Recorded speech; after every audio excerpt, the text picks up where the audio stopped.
When we compare culture to an iceberg, we can begin to understand a very important quality that all cultures have in common. The most significant feature of an iceberg is that most of it is under the water, and you can only see about 10 to 15% above the surface. From above, the rest of it is a bit of a mystery. We know it's there, we just can't observe it easily. When we look at a culture, we find the exact same characteristic. When you visit another country for the first time, you will notice lots of small differences in how people dress, the food they eat, the music they listen to, and generally how they behave and how they do things. These are the aspects of a culture that we can observe and experience easily using our 5 main physical senses. Let's look at some examples of the types of things we find above the surface. First of all, there will be the language. You might not understand it, but you can hear it and see it, so it is obviously there. Next come all the different forms of art, including music, dance, cinema, painting, sculpture, theatre, and architecture. Cultures are maintained through their traditions, customs, and rituals. Closely linked to these are the different religions which are associated with particular cultures. Food is more often than not central to a region's identity, and what people eat and how they eat it and who they eat it with can give us an insight into their ways of life.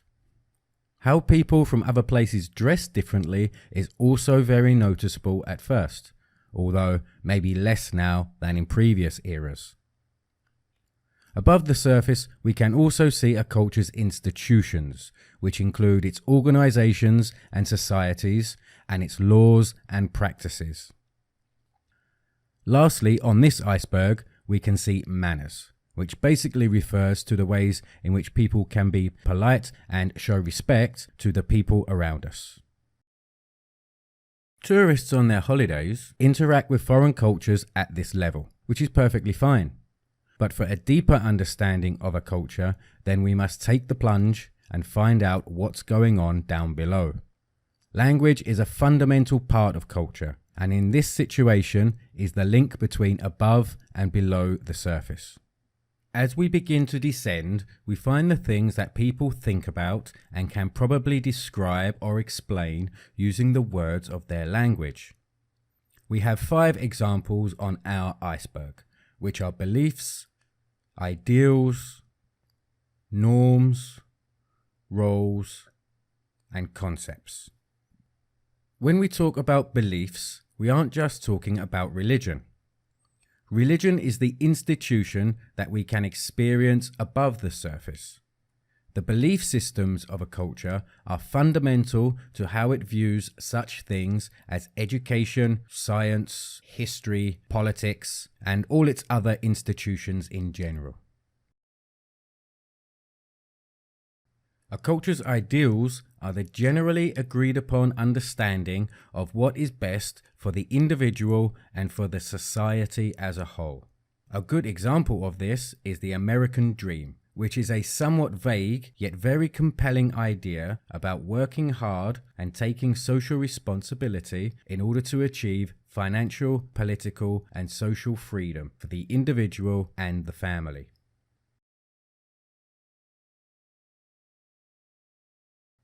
The norms of a culture are basically the behaviors and actions of people which are considered by the society as normal and not unusual. Human beings are naturally conservative in many ways, and throughout our history, anything unusual or out of the ordinary have likely to mean danger.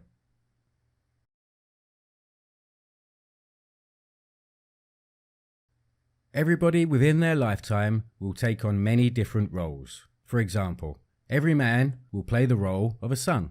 Many will go on to become husbands, fathers, and then grandfathers.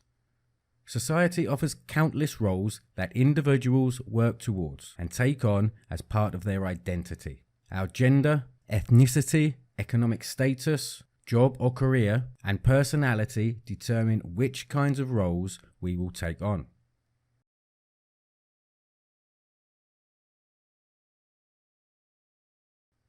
The concepts of a culture are its ideas and general ways in which people think about things. It is an endless list, but includes concepts about the importance of family, what it means to be a good friend, the importance of individuality and privacy, and how to be happy, along with more abstract ideas about innovation, time, and life itself. Lastly, we come to myths. In many contexts these days, the word myth has come to mean stories that are probably not true, but real myths are much, much more than this. A myth is a very old story that, whilst may not be 100% physically true, contains a meta-truth. This is a truth that is vital to our reality, but on a level beyond descriptive factual language. Myths provide us with a link to the deepest depths of the iceberg, because down here, language is not capable of completely describing the abstract nature of what we find. At the deepest levels of the cultural iceberg are the emotions and feelings that people generally have. Because of the limitations of language here, cultures must rely on the arts to give us insights and clues to help us understand what is going on, and to help us explore the meaning of such things as values, desires, assumptions, tastes, and attitudes. Let's begin with the core values of the culture. By values, we mean the feelings people have towards the most important aspects of humanity. So how valuable is friendship? Is it worth more than family or loyalty to your employer? Is success and wealth more important than generosity?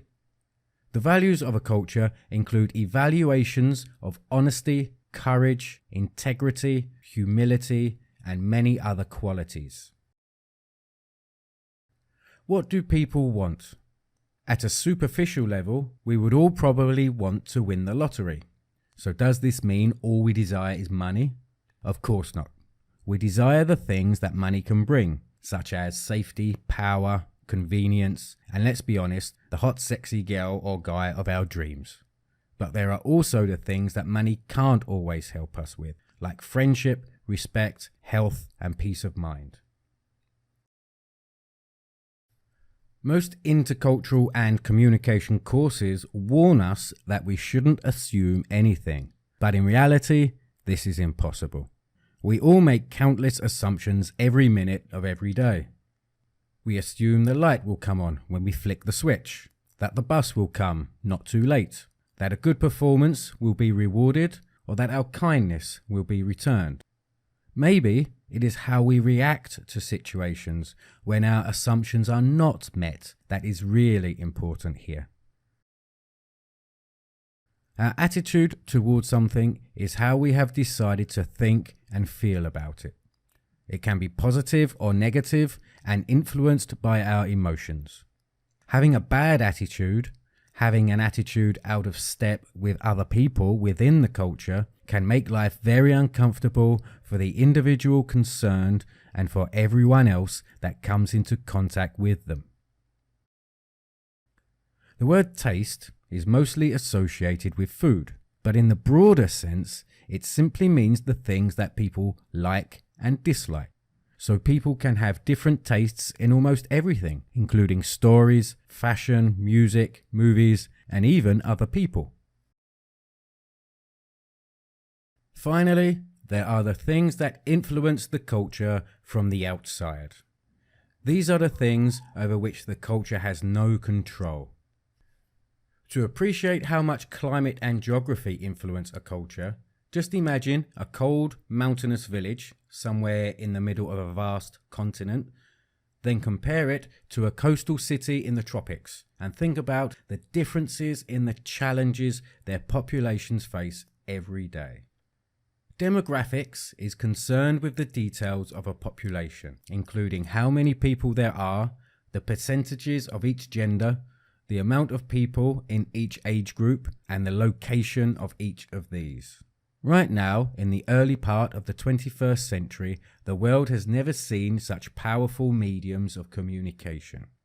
Undoubtedly, there is fierce competition to control the flow of information, which in turn has a huge impact on the direction and development of our cultures. Certainly, in the modern world, and perhaps throughout history, most cultures have had little control over the economics that affect them. It is fair to say that richer, more powerful cultures have always exerted influence over the others. Whether by accident or design, the export of American culture over the last 100 years or so is a good example. Since the very first human beings began using stone tools, the rate of human innovation has gathered pace exponentially. It is reasonable to suppose that the dizzying rate of technological advances so far this century will continue to develop ever more quickly into the future. So it is also reasonable to wonder how human cultures will cope with such rapid changes. To summarize, an iceberg makes for a very useful metaphor because of its hidden depths. In relation to culture, the top of the iceberg that we can observe easily is all about the things people do, their behaviors and their practices. But we find that most of a culture is below the surface, and that these are the things that we can't observe so clearly. These are the parts of a culture that come from people's thoughts and feelings, and are therefore much more difficult to identify and understand.